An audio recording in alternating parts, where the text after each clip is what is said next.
Hello दोस्तों, veterans नमस्कार। मैं Diwan Singh. Bank pension updation को जब हम ध्यान से पढ़ें, डीपली स्टडी करें, इसका एनालाइज करें, इंटरप्रेट करें, तो एक बात निकल करके आती है। क्या वास्तव में ही संवैधानिक काम हुआ,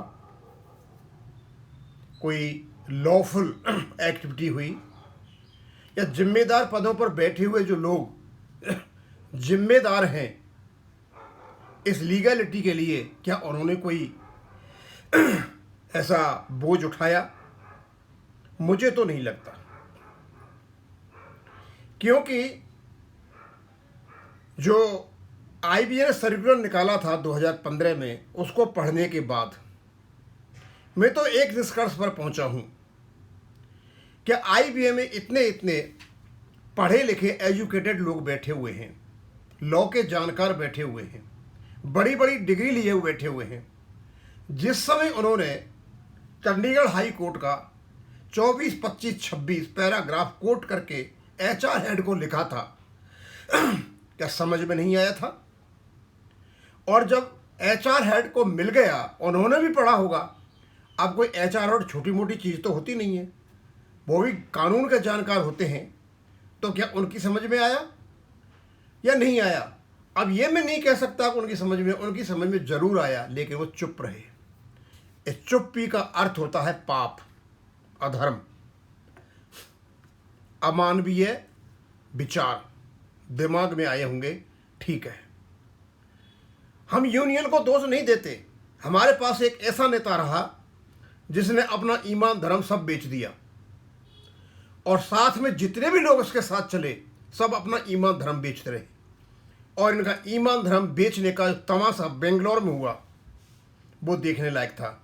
मेरे कुछ साथियों ने कहा, जिनमें लक्ष्मी नारायण जी थे, वो दीवान सिंह जी मेरा तो पेंशन अपडेशन हो गया, क्योंकि वो व्यक्ति उसी संगठन से जुड़ा हुआ था और वो चाहता था कि पेंशन अपडेशन पर आवाज़ उठाई जाए, लेकिन इन्होंने नहीं उठाई।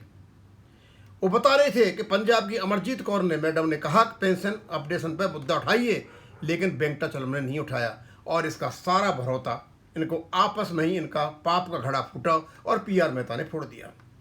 यानी कहने का मतलब ये है कि संविधान का मजाक उड़ाया गया, और उसी संविधान का जो मजाक उड़ाया गया उस पर एडवोकेट कमल पाटनी साहब ने एक लेख लिखा है। वो कहते हैं, जन जागरूकता लेख, संविधान का मजाक या न्याय में देरी, बैंक पेंशन अपडेशन पर 10 साल की प्रतीक्षा। लेखक कमल पाटनी, रतलाम। देश के लाखों बैंक पेंशनर्स आज एक गहरी पीड़ा और सवाल के साथ खड़े हैं। क्या संविधान में दिए गए अधिकार केवल कागज तक सीमित है?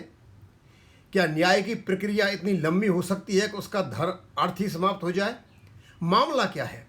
Bank pension updation dispute. Bank pension updation का मुद्दा वर्षों से लंबित।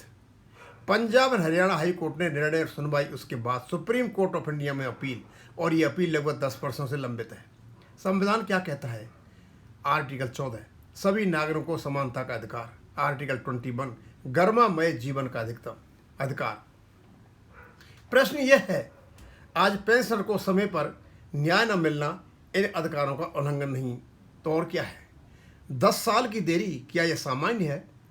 न्यायालय में देरी एक ज्ञात समस्या है, लेकिन 10 साल तक अपील लंबित रहना, बार बार स्थगन और अंतिम सुनवाई में देरी, ये केवल प्रक्रिया नहीं, प्रभाव, इम्पैक्ट भी देखना होगा। देरी का मानव पक्ष, कई पेंशन न्याय की प्रतीक्षा में ही चल बसे। कई आर्थिक कठिनाइयों से जूझ रहे हैं। महंगाई बढ़ती रही है, पेंशन स्थिर रही। सवाल, जो न्याय जीवन काल में न मिले, क्या वह न्याय है? न्यायाधीश और विवेकाधीन आदेश। न्यायाधीश का विवेक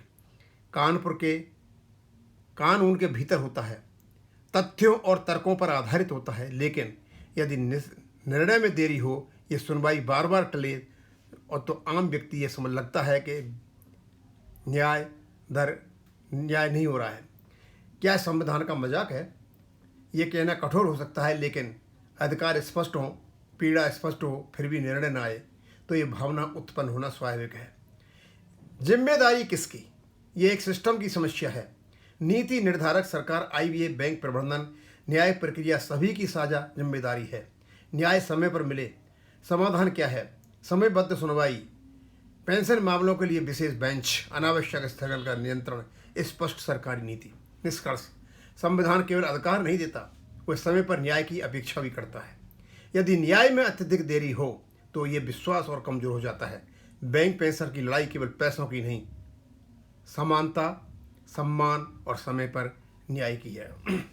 दोस्तों, एडवोकेट कमल पाटनी जी ने बहुत ही इफेक्टिव शब्दों में उन चीजों को उठा दिया जो हमारे संविधान ने हमको दे रखी है। हम क्यों संविधान करते हैं? पार्लियामेंट में जाइए, विधानसभाओं में जाइए, इनकी मीटिंग में कहीं भी जाइए, किसी डिपार्टमेंट में जाइए, संविधान कॉन्स्टिट्यूशन की दुहाई दी जाती है। लेकिन इसी देश के वृद्ध नागरिक, सीनियर पेंशनर्स, बैंक के, उनके प्रति इतनी लापरवाही कैसे हो गई? और हम तो ये भी चाहेंगे कि कोई यदि लेखक है, कोई इतिहासकार है और कोई चाहता है कि इस विषय में हमें एक पुस्तक लिखनी चाहिए जो इतिहास बन सकती है, तो उसके लिए भी ये बहुत बड़ा टॉपिक है। क्योंकि कानून है, नियम है, रेगुलेशन है, लेकिन उनकी धज्जियां उड़ाई गई। और मैं तो ये चाहता हूं कि कोई भी लेखक हो, संपर्क करे, हम उनको तथ्य देंगे और तथ्य के आधार पर ये किताब के रूप में सारी चीजें आनी चाहिए। अभी 29/4/2026 को फैसला आएगा। सबको पता है, कानून है, नियम है, दादागिरी नहीं चलती, मस्ती नहीं होती। कोर्ट भी नियम के अनुसार काम करेंगे। यदि कोर्ट कहेगा कानून नहीं है तो नहीं है, और जब कोर्ट को सामने दिखाई दे रहे कानून है तो कानून है। ऑनरेबल जस्टिस विक्रम नाथ जी ने कोई ऐसे ही नहीं कह दिया था, your argument are irrelevant, if you have not paid you will have to pay as per regulation. और इसको सत्य करने लगे, झूठ बोलने के लिए पीएनबी का जो प्रबंधन है वो कोशिश कर रहा है कि हाँ, हम इनको एज पर रेगुलेशन दे रहे हैं। मुझे समझ में नहीं आती, क्या पीएनबी ने चंडीगढ़ हाईकोर्ट का फैसला नहीं पढ़ा हो तो मैंने लेटर भेजा हुआ है। वो लेटर भी भेजा हुआ है जो आईबीएन को भेजा हुआ था। मैंने 5 प्रश्न भी भेजे हुए हैं। किसी को बिठा लो, टीम बिठाइए, लीगल टीम बिठाइए, अध्ययन कराइए, आपको पता चल जाएगा कि आपने कितना अमानवीय काम किया है, आपने कितना जबरदस्त कुकृत्य किया है, पेंशनर्स को साथ में कुकृत्य किया है।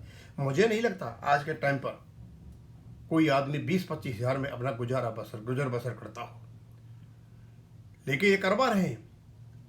और हम आस लगा करके बैठे 29/4/2026 को रोकने की तो बहुत कोशिश हुई, अब तक केवल और केवल इस केस को रोका गया। और ऐसा नहीं है कि रेस्पोंडेंट नहीं रोका, इवन हमारे पिटीशनर्स ने भी रोका, पिटीशन के वकीलों ने रोका, हर तरह की कोशिश की गई। लेकिन अल्टीमेटली कहते हैं ना, कहीं न कहीं से कोई न कोई तो रोशनी आती है। और एक अचानक रोशनी 5 फरवरी को चमकी। गलत रास्ते पे चले थे, लेकिन वो कहते हैं ऊपर से जब आती है, वो ऊपर से रोशनी आई और एक विराट पुरुष के माध्यम से जितना इसमें समझा कि रेगुलेशन है कोई, क्योंकि कोर्ट को तो रेगुलेशन चाहिए, और जो रेगुलेशन का मनी संघवी साहब जिस प्रकार इंटरप्रेट किया, सारी चीज़ धराशायी कर दी। ये कोई छोटी मोटी चीज़ें नहीं है, ये कोई न कोई शक्तियाँ कहीं कहीं से आती हैं अंधकार को मिटाने के लिए। और शायद 29/4/2026 को अंधकार मिटने वाला है। हाँ, कोशिशें होंगी इसको रोकने के लिए, बहुत कोशिशें होंगी। पिछली बार भी हुई थी, ESG ने की थी, लेकिन सारे भागते हुए नजर आएंगे। मुझे नहीं लगता कि ऑनरेबल जस्टिस विक्रम नाथ जी का जो सुदर्शन चक्र है उसके सामने किसी के भी अंधकारमय दलीलें काम कर पाएंगी। अब मैं यही खत्म करूंगा। थैंक यू, धन्यवाद।